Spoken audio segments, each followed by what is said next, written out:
Queridos amigos, estamos iniciando nuestro programa Ñandeyara Ñe'e Antiguo Testamento.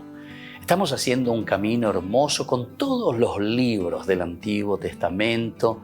Estamos sobre todo entendiendo lo que el Señor en esta historia de salvación nos quiere mostrar.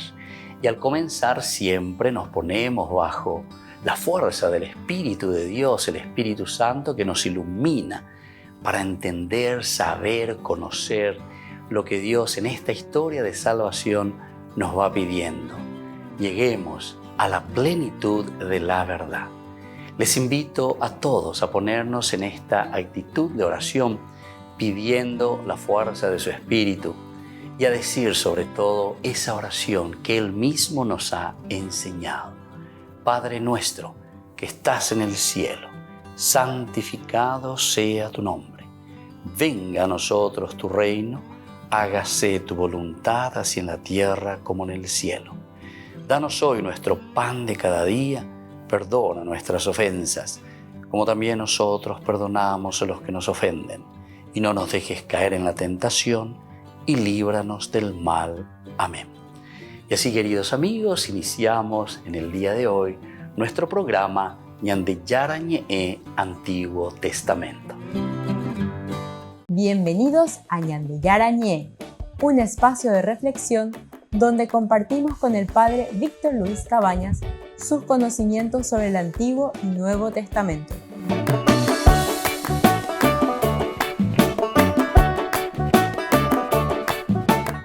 Comercial San Cayetano patrocina este espacio de evangelización.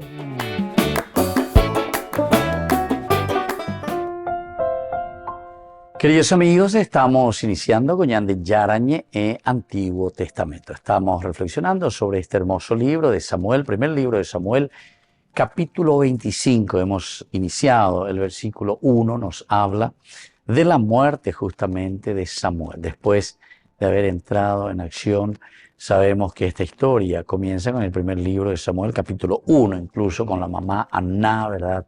El nacimiento de Samuel.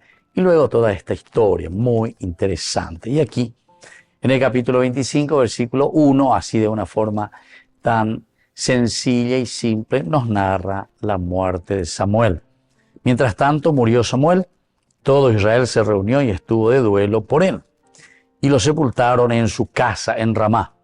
David, por su parte, bajó al desierto de Parán. Así habíamos concluido, habíamos reflexionado en el curso anterior de Ñandeyara Ñe'e Antiguo Testamento. Entonces, este gran hombre que nosotros conocemos, Samuel, dedicado a Yahvé principalmente toda su vida y que le sirvió desde su juventud o desde su pequeñez prácticamente, cuando Aná, la mamá, la presenta de nuevo al santuario de Silo, donde queda bajo la educación en el templo de Silo de Elí, el sacerdote. Y luego lo sustituirá ciertamente.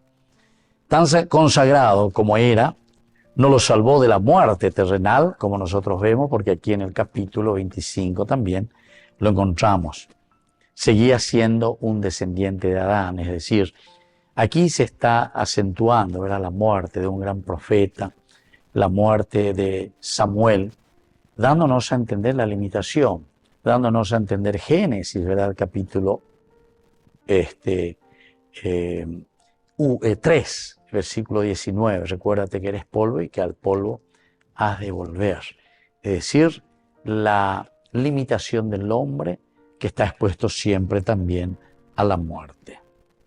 Y ahora entonces se levantó David. Aquí viene otra frase muy importante, porque enseguida con la muerte de Samuel, todo Israel se reúne y estuvo de duelo por él.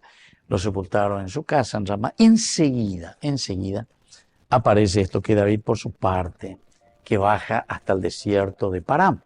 Es decir, aquí vuelve a nombrarse a David. Y la obra de Dios, ¿verdad?, puede empezar con una persona, pero nunca termina con esa persona. Este es el significado, que une la figura de Samuel enseguida con la figura de David. Upea entonces, la pecha te lleva peo moñe punuba con anga Juana ese. Diga tú y le ya pitarei petapere, ñande ñanguajemara, ame ya pona peñande yaro yerurea, oñe cumplía peñande yaro y botágena. Y esto es lo que estamos viendo aquí, ¿verdad? El hecho de levantarse, de surgir David ahora en este momento, después de la muerte de Samuel. Enseguida, va unido luego. Es el versículo 1 siempre, pero en esta segunda parte podemos decir versículo 1b, donde David es presentado de nuevo y que él baja ya hasta el desierto de Pará. Y se juntó todo Israel y lo lloraron. Ciertamente que Samuel parecía haber sido poco apreciado por Israel durante su vida, pero sin embargo por lo menos fue honrado en su muerte. Esto nosotros lo habíamos visto en el capítulo 8, al inicio luego de la monarquía, en el 1:7. ¿Se acuerdan que se reúnen y dicen, bueno, aquí ya tus hijos no están haciendo, Samuel, diga, tú ya los endupea, tus hijos ya no están respondiendo, tú ya eres viejo, me anda el a Samuel, pero en fin, al final él consulta a Dios, Dios le dice a Ninde Pochete y Samuel, me parece muy bien lo que te están pidiendo, porque en realidad no te han rechazado a ti, sino que a mí que me están rechazando ahí venían de Yara. Y entonces el legado de Samuel vivió de una manera notable y es lo que queda, ¿verdad? Después en el pueblo, es lo que queda también en la nación. El libro de las crónicas que nosotros encontramos posteriormente, ¿verdad? Es el primer libro de crónicas, el capítulo 9, justamente, versículo 22, nos habla de este legado de Samuel. Y dice lo siguiente. Entonces dice así, Zacarías, hijo de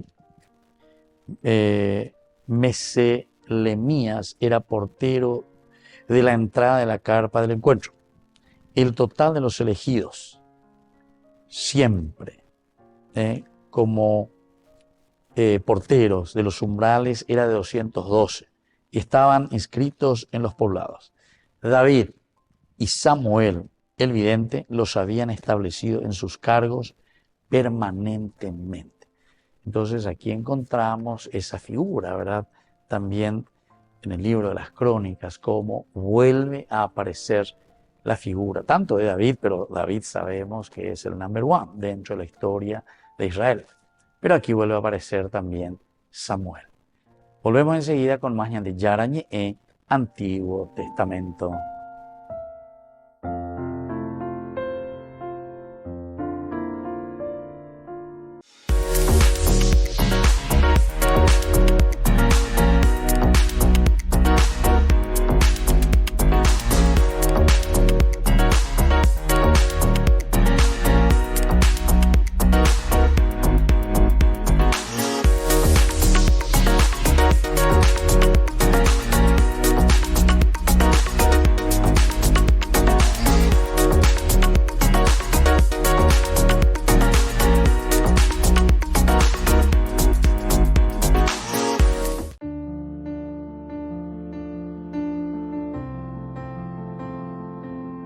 Queridos amigos, estamos iniciando con la palabra del Señor que viene a nuestro encuentro hoy, en esta cuarta semana del tiempo de Cuaresma, del libro de la Sabiduría, capítulo 2, del 1a y luego del 12 al 22. Los impíos dicen entre sí razonando equivocadamente, tendamos trampas al justo porque nos molesta y se opone a nuestra manera de obrar. Nos echa en cara las transgresiones de la ley y nos reprocha las faltas contra las enseñanzas recibidas. Él se gloría de poseer el conocimiento de Dios y se llama a sí mismo Hijo del Señor. Es un vivo reproche contra nuestra manera de pensar y su sola presencia nos resulta insoportable. Bueno, así continúa, queridos amigos, esta palabra del Señor, esta lectura, que es maravillosa, pero que nos hace entender cuál es la reacción del impío, queridos amigos, ante la realidad y la verdad de la palabra del Señor. Ahora entonces ñandeña, mañana, genduja, ya sabe, ñande yara y añandé. En primer lugar, se repite a lo largo de nuestra propia historia. Quiere decir que con ambas con ñandenda ya mamina la iba y sino que ñandé con aña ya pues. ¿Cuántas personas, verdad, piensan que en este caso solamente vale su racionamiento, verdad? Y que te oye venían de yara. No, que la iglesia, no, que la palabra de Dios. O que te oye, la escuela oímos, ave la institución. La institución es IA, porque le da una fuerza de ley, ¿verdad? Pero queridos amigos, recordemos que esas leyes tienen que estar a favor del pueblo, a favor de la gente, a favor de la comunidad. Y esas leyes, ¿para qué y para quién se hacen? Se hacen justamente para que exista justicia, no para hacer lo que a vos te gusta, o porque tiene una fuerza simplemente, o porque hay una mayoría que está votando y que está haciendo el mal. El Papa Benedicto XVI había dicho al Parlamento alemán, si ustedes se reúnen simplemente para mirar su provecho, quiere decir que son una banda de bandidos y no están haciendo lo que el pueblo le está pidiendo, porque ustedes se tienen que dar cuenta. Y entonces aquí también dice el sabio, el que ve más allá de sus narices, el que se comporta contracorriente, siempre será alguien molesto. Libro de la sabiduría. Estamos en la 4ª semana, queridos amigos. Así que ya llepita zona, hañamba apona, haya lleure veñan de yara viga tu hanguayala, ya ella me ve una parte de nuestra nariz. ¿Cuál es la verdad de Dios? ¿Qué es lo que necesitamos hacer y poner al servicio de la gente? Que la bendición del Señor descienda sobre cada uno de nosotros. El Padre, el Hijo y el Espíritu Santo. Amén.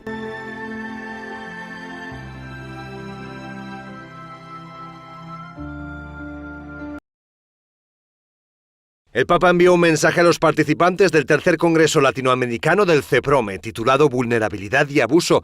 El Congreso pretende sensibilizar y promover la prevención de los abusos en la Iglesia. Francisco se había reunido con una delegación de este organismo en septiembre de 2023. En su mensaje, Francisco pidió trabajar en una triple dirección: prevenir los abusos, resolver los casos que se detecten y, por último, entender la mentalidad del abusador para curarlo. El Papa pidió no ser condescendientes con la Iglesia misma, porque las flaquezas o debilidades no pueden ser excusa para dejar de ser personas cabales. Esta actitud, señala Francisco, infantiliza. Esta cultura del cuidado.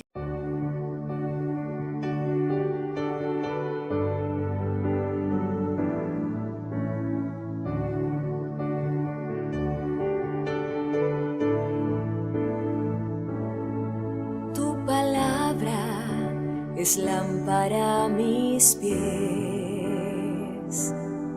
es espada que me ayuda a vencer,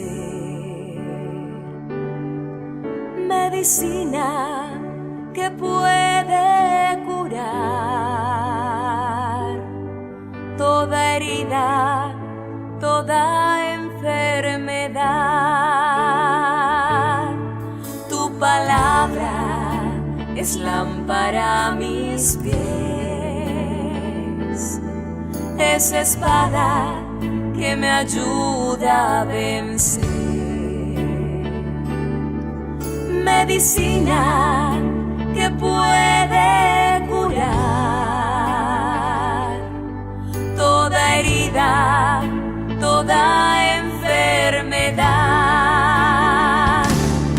Esa palabra yo quiero anunciar, esa palabra yo quiero gritar, esa palabra yo quiero vivir. Si no lo hago, ¿qué sería de mí? Esa palabra yo quiero anunciar, esa palabra yo quiero gritar, esa palabra yo quiero vivir. Si no lo hago, ¿qué sería de mí?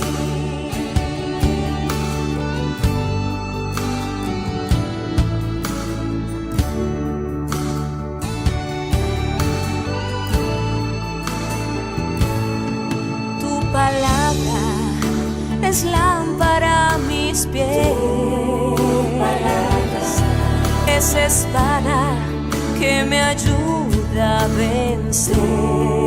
Palabra, medicina que puede curar, toda herida, toda enfermedad.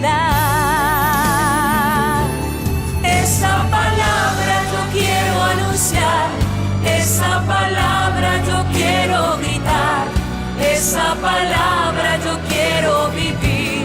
Si no lo hago, ¿qué sería de mí? Esa palabra yo quiero anunciar, esa palabra yo quiero gritar, esa palabra yo quiero vivir. Si no lo hago, ¿qué sería de mí?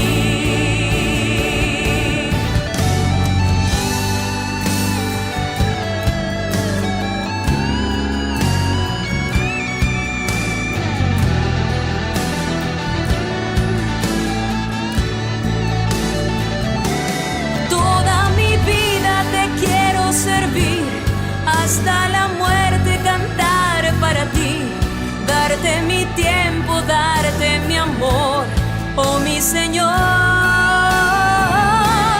Toda mi vida te quiero servir, hasta la muerte cantar para ti, darte mi tiempo, darte mi amor, oh mi Señor.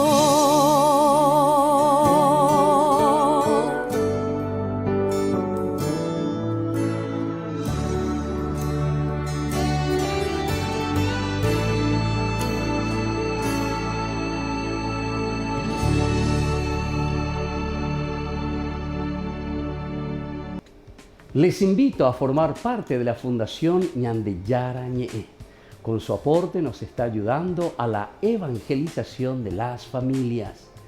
Sus aportes lo pueden hacer a través de Giros Tigo y también a través de la cuenta de la Fundación Ñandeyara Ñe'e. Que el Señor Jesús les bendiga y multiplique su generosidad.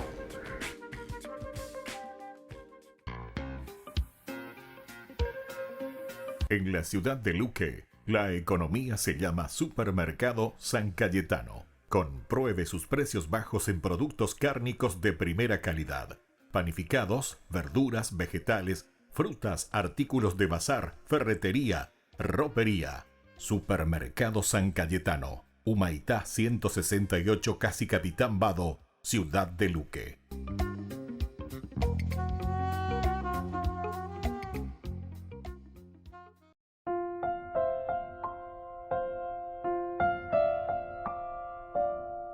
Queridos amigos, seguimos con Ñandeyara Ñe'e, Antiguo Testamento, el libro de Samuel, primer libro, capítulo 25 que estamos iniciando hoy. De una manera especial queremos estudiar, leer, tener una panorámica de estos versículos que van desde el versículo 2 hasta el versículo 13, el pedido de David a Nabal. Antes estuvimos viendo lo que nos decía el versículo primero de este capítulo 21, que era la muerte de Samuel, el pueblo que lo honra. Habíamos visto también desde el libro de las Crónicas, primer libro de las Crónicas, capítulo 9, el versículo 22, que nos muestra un poco el accionar, ¿verdad? Tanto de David, pero aparece también Samuel. Sugiere que Samuel organizó a los levitas en el servicio del santuario, lo cual fue completado también por David y Salomón. Es lo que continuará después. Dice que Samuel comenzó a recolectar tesoros para la construcción del templo en los días de Salomón. También cuenta que Salomón recordó la Pascua y mantuvo en Israel el recuerdo de la gran liberación de Dios. Conmemoran siempre a Samuel como un hombre de gran intercesión. Y Samuel entra también, sobre todo ya en el Nuevo Testamento, como en la galería de la fe, es decir, hombres que verdaderamente nos dejan ese legado. Esto ya lo encontramos en el libro del Nuevo Testamento, ciertamente. Estamos en la carta que tenemos nosotros a los hebreos.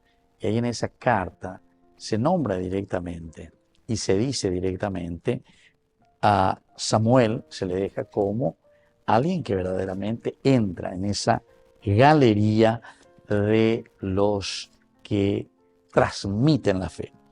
El capítulo 11, miramos un poco, en el versículo 33 nos dice lo siguiente. ¿Y qué más puedo decir? Dice, refiriéndose a la fe de los jueces y de los profetas. La carta a los Hebreos, capítulo 11, 32. Me faltaría tiempo para hablar de Gedeón, de Barak, de Sansón, de Jefté, de David, de Samuel, de los profetas.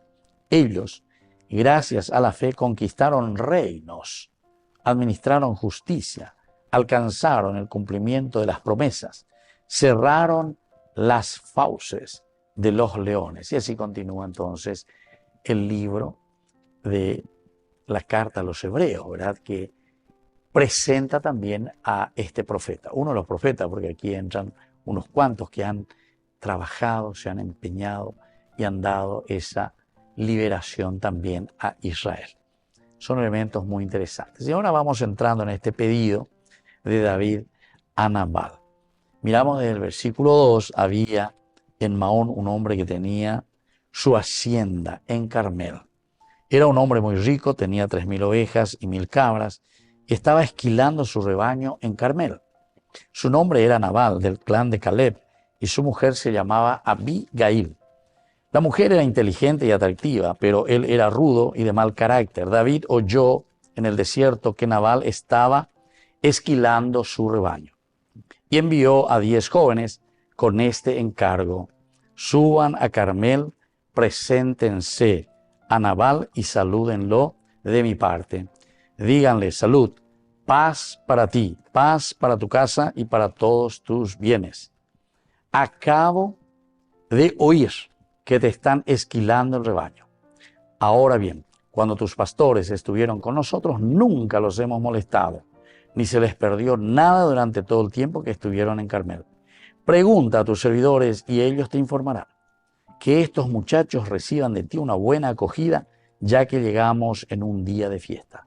Dales, te lo ruego, lo que tengas a mano para tus servidores y para tu hijo David. Vamos a volver enseguida con más Ñande Yarañe en Antiguo Testamento.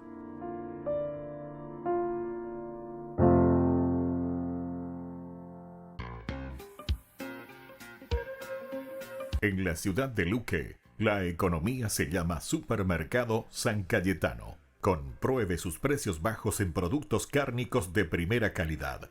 Panificados, verduras, vegetales, frutas, artículos de bazar, ferretería, ropería. Supermercado San Cayetano, Humaitá 168, Casi Capitán Vado, Ciudad de Luque.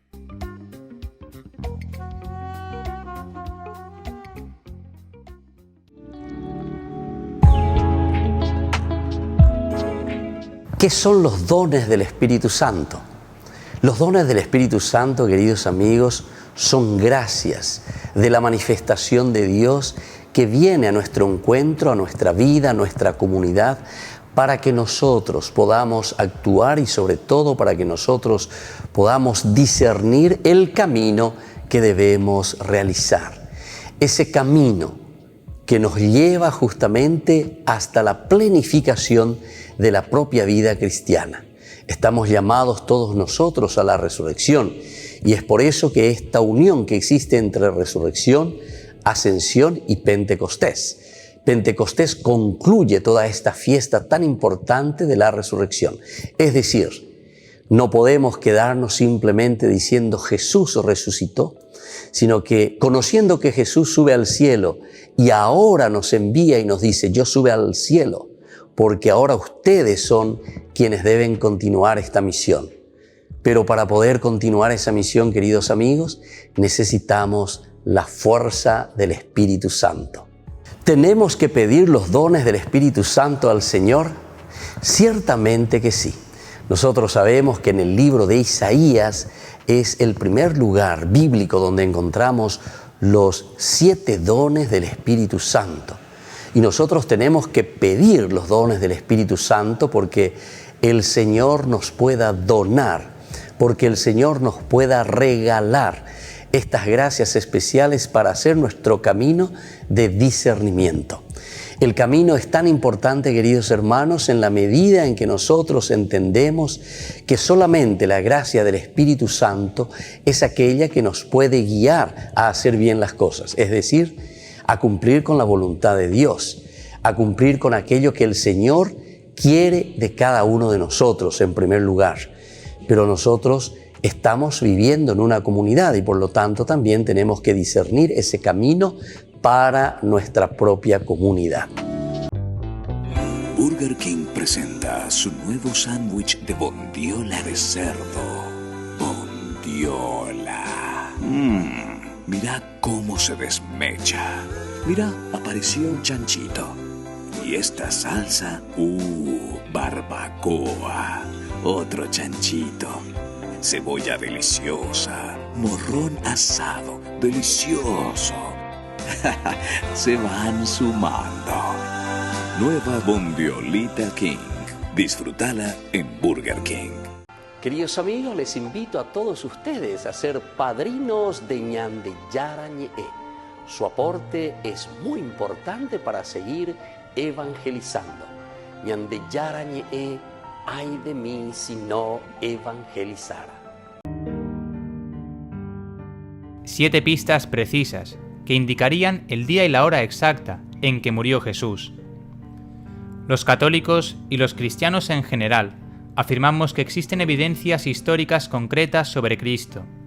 ¿Quieres saber más sobre la muerte de Jesús? Estas son 7 pistas increíbles sobre el día y la hora en que habría muerto.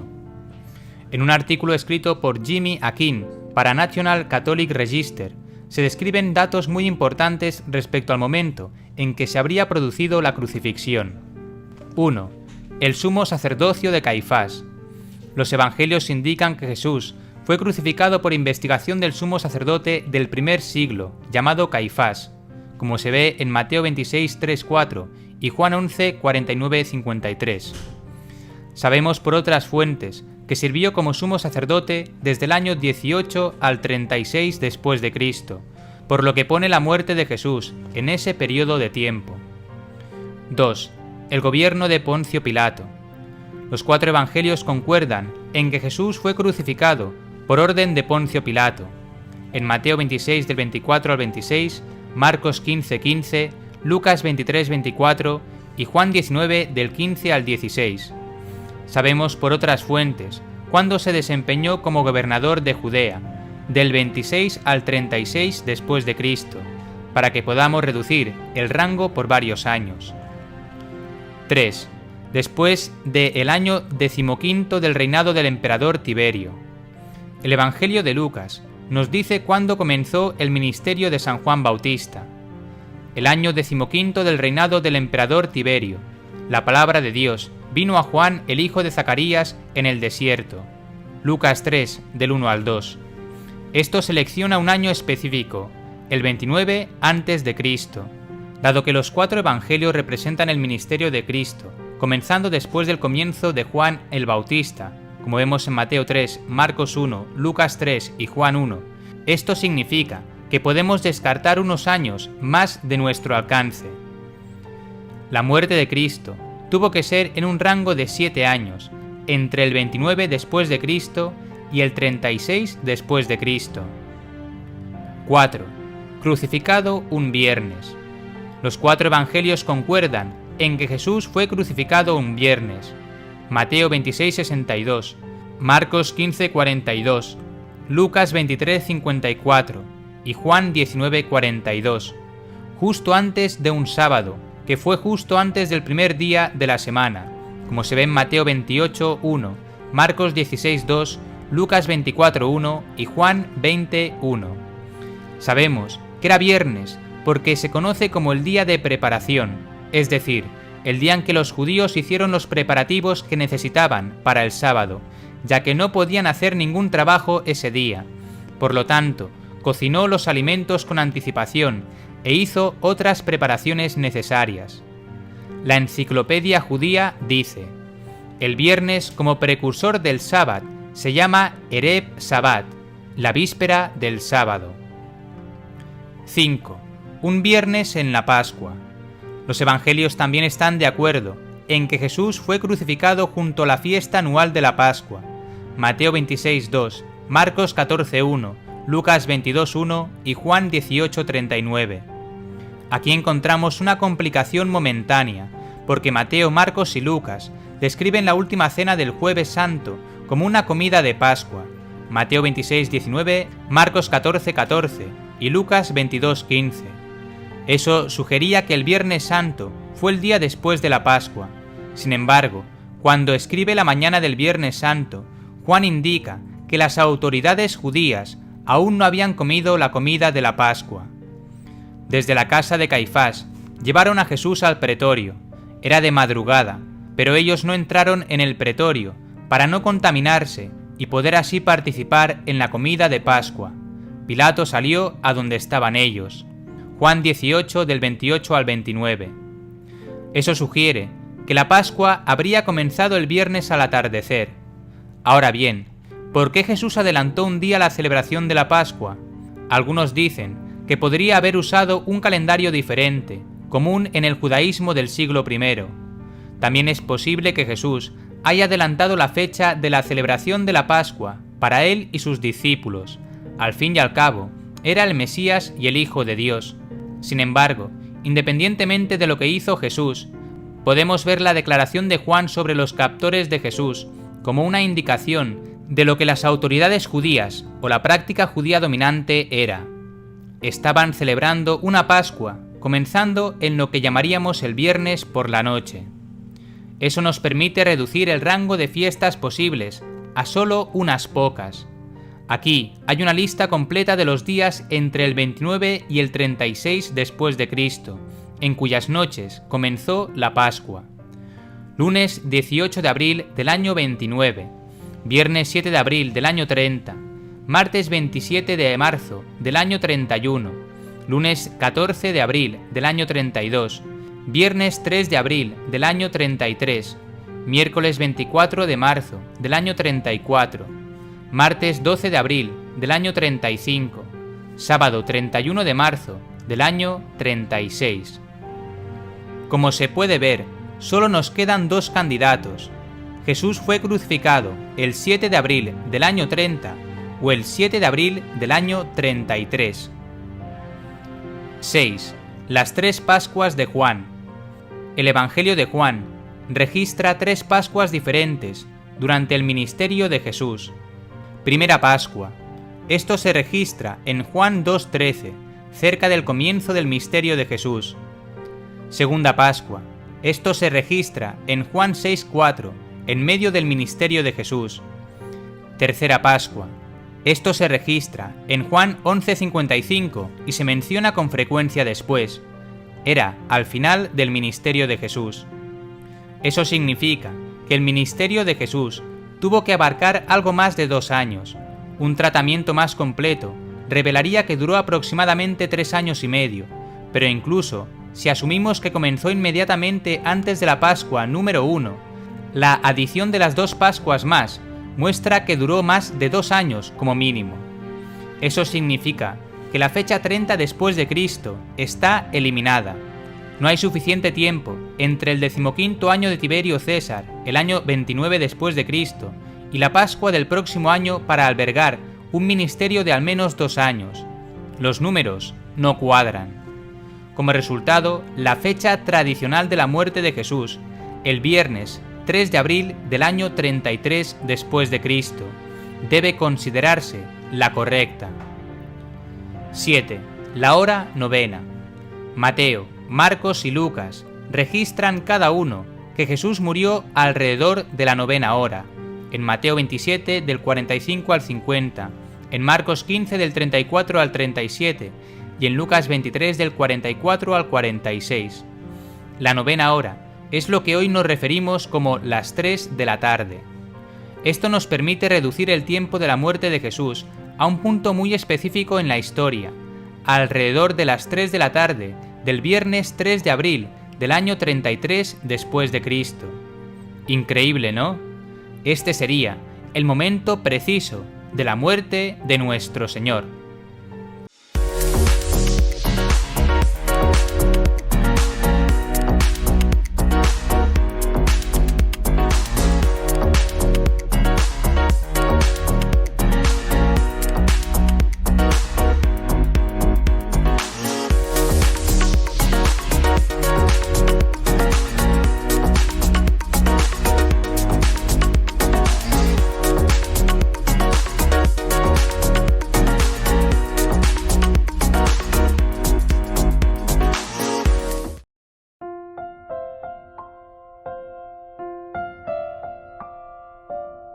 Queridos amigos, seguimos con Ñande Yarañe en Antiguo Testamento, primer libro de Samuel, capítulo 25. Y estamos viendo el pedido de David a Nabal. Hemos visto en esta partecita, ¿verdad?, cómo le va presentando. Acabo de oír que te están esquilando el rebaño. Ahora bien, cuando tus pastores estuvieron con nosotros, nunca los hemos molestado, ni se les perdió nada durante todo el tiempo que estuvieron en Carmel, etc. Entonces, aquí se está hablando y se está mirando. Se está mirando y se está hablando de Nabal. Y una de las características que se pone de este personaje dice, el cual era muy rico. Lo primero que aprendemos de este hombre es dónde vivía, Mahón, con su negocio en Carmel, que era un hombre muy rico. Tenía 3.000 ovejas y 1.000 cabras. Es una manera, como siempre, ¿verdad? La Biblia exagera un poco o muestra, ¿verdad?, la cantidad, lo exorbitante, incontable. Y nosotros, cuando miramos en la palabra de Dios, en la Biblia, siempre se presentan 4 tipos de ricos. Vamos a mirar un poco cuáles son estos tipos de ricos que son diferentes. Los ricos en los que tienen, los ricos en los que hacen, los ricos en los que saben y los ricos en lo que son. Entonces, estos son importantes: el tener, el hacer, el saber y el ser. Ricos de carácter. Eso es como se le define entonces a los ricos. Y Nabal es un hombre muy rico, pero solo en lo que poseía. Tenía la clase más baja entonces de la riqueza. Interesante, ¿verdad? Cómo entonces la Biblia va presentando en todo el Antiguo Testamento, cuando se van presentando los personajes y te habla de la riqueza. Aquí en este caso de Nabal, lo que quiere dejar bien claro que es un rico en el poseer, pero al mismo tiempo te demuestra y te está diciendo, bueno, es un rico, pero es el rico de la clase más baja que puede existir para la Biblia, ¿verdad? Porque el tener, el hacer es rico porque hace verdaderamente, rico en obras, rico en caridad o rico en la sabiduría. Este es uno de los elementos esenciales y fundamentales también. El saber, el conocer. Y el cuarto y el último, ricos en lo que son. En síntesis, es siempre el rico en cuanto a su carácter, a su forma, como nosotros le llamamos, de desempeñarse, o es la actitud también. El tener, que es el poseer, el hacer, que es la caridad, la generosidad, la apertura, el saber, que es la sabiduría, capacidad de discernimiento y sobre todo el ser. De esta manera, Nabal era un rico, decíamos, muy rico, pero solo en lo que poseía. Tenía de esta manera la clase más baja de la riqueza. Y eso desde el comienzo, ¿verdad? La Biblia cuando lo presenta quiere dejarlo bien claro.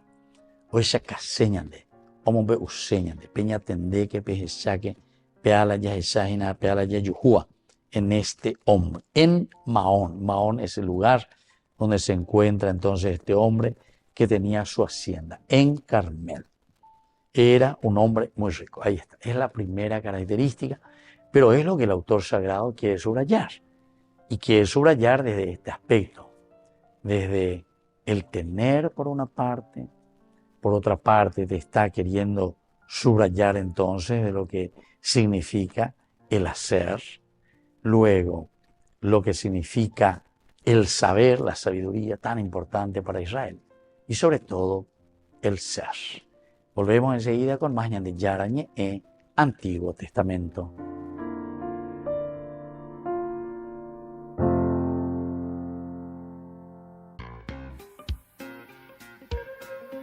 En la ciudad de Luque, la economía se llama Supermercado San Cayetano. Compruebe sus precios bajos en productos cárnicos de primera calidad.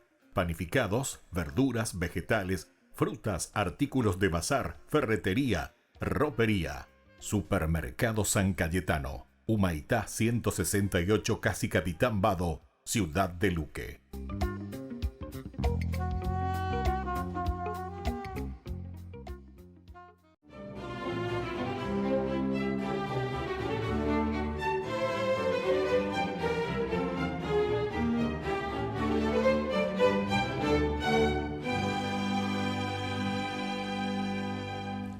En 1652, Francia estaba sumida en una cruenta guerra civil en la que el primer ministro Julio Mazzarino enfrentaba a todos los nobles galos que lo veían como un intruso por el hecho de ser italiano, y con esa excusa tenían sitiada a París.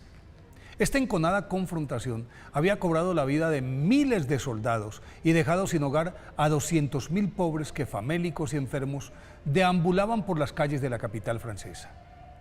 Cada día, muchos, especialmente los niños y los ancianos, morían de inanición, pero las hijas de la caridad redoblaban sus esfuerzos para atenderlos a todos, y su fundadora, Luisa de Marillac, se le veía en todas partes dirigiendo a sus hermanas, consolando, estirando la capacidad de sus albergues y haciendo milagros, pues nadie se explicaba de dónde obtenía alimentos, dado que en la ciudad no había, y por eso el 21 de junio de ese año, San Vicente de Paúl escribió admirado: las hijas de la caridad hacen y distribuyen todos los días la comida a 1.300 pobres vergonzantes, y en el barrio de Saint-Denis a 800 refugiados. Solo en la parroquia de San Pablo 4 o 5 de estas hermanas dan de comer a 5.000 pobres, además de los 60 u 80 enfermos que tienen que atender.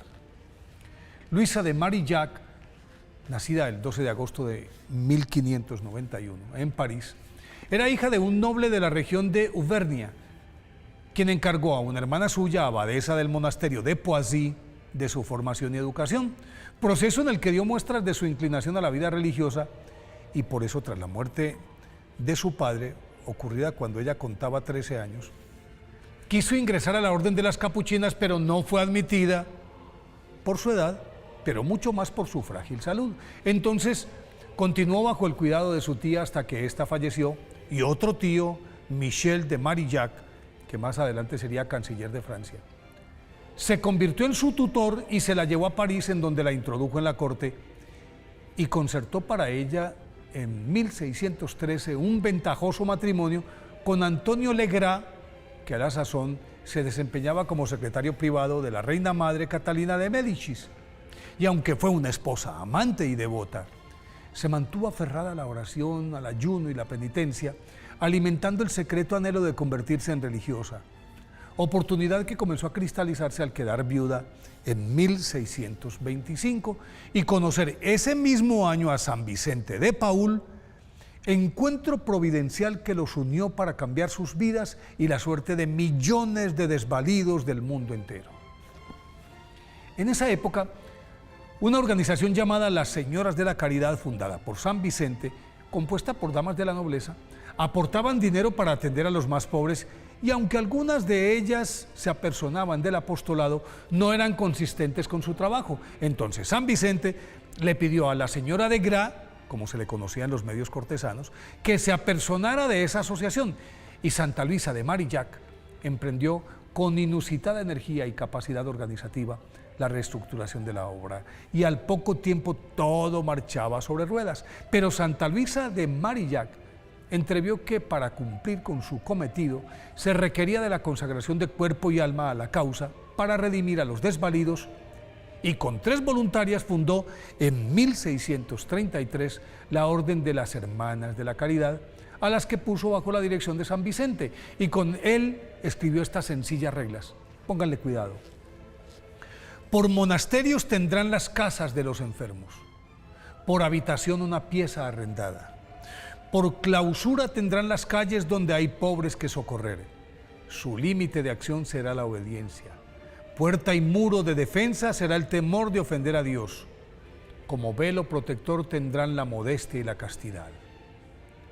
Fiel a estos postulados, Santa Luisa de Marillac preparó a sus hijas como maestras y enfermeras, y su labor despertó tal entusiasmo que en poco tiempo ya tenía suficientes hermanas de la caridad para atender escuelas, talleres, asilos, dispensarios para familias vergonzantes, hospitales, orfanatos, hogares de mujeres abandonadas y casas de enfermos mentales en 30 ciudades de Francia, Polonia, Alemania e Italia.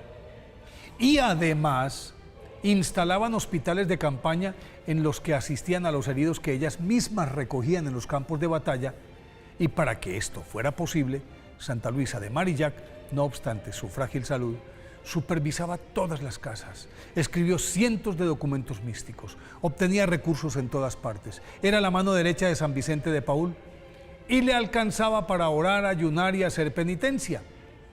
Aunque se resistía a abandonar ese ritmo tan frenético, la edad y los achaques la vencieron en París el 15 de marzo de 1660.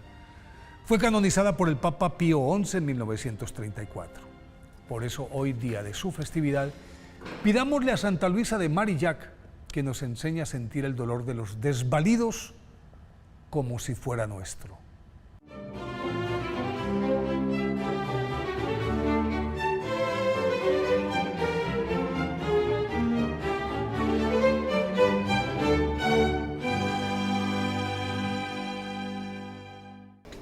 Les invito a formar parte de la Fundación Ñandeyara Ñe'e. Con su aporte nos está ayudando a la evangelización de las familias. Sus aportes lo pueden hacer a través de Giros Tigo y también a través de la cuenta de la Fundación Ñandeyara Ñe'e. Que el Señor Jesús les bendiga y multiplique su generosidad.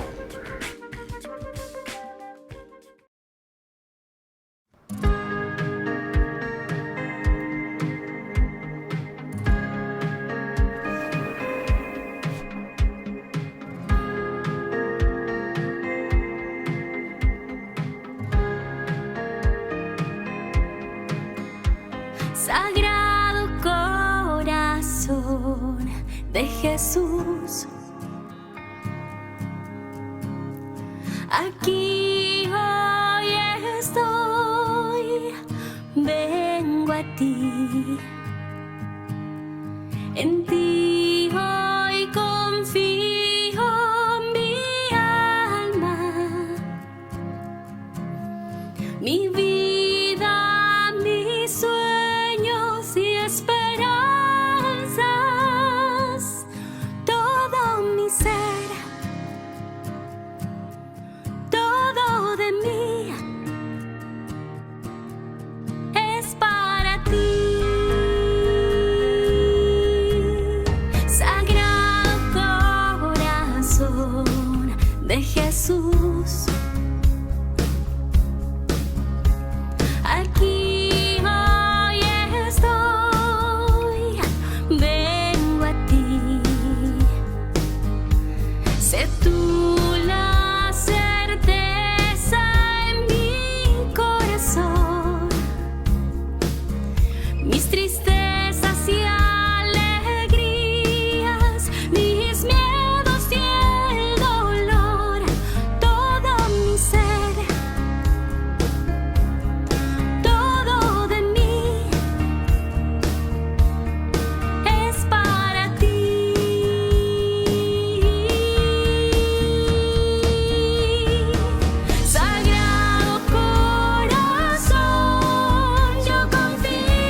Queridos amigos, seguimos con Ñande Yarañe en Antiguo Testamento, reflexionamos el primer libro de Samuel, capítulo 25, y estamos presentando la figura. Dice que había en Maón un hombre que tenía su hacienda en Carmel, y era un hombre muy rico, tenía 3.000 ovejas y 1.000 cabras, y estaba esquilando su rebaño en Carmel.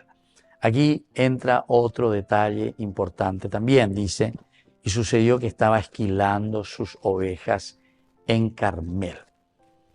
Ciertamente este era el tiempo de la cosecha, entonces cuando te está mostrando y te está diciendo que está en Carmel, tiempo de cosecha para un ganadero de ovejas, debido a que era como el tiempo de la cosecha, la esquila de ovejas era un tiempo de generosa hospitalidad hacia los demás.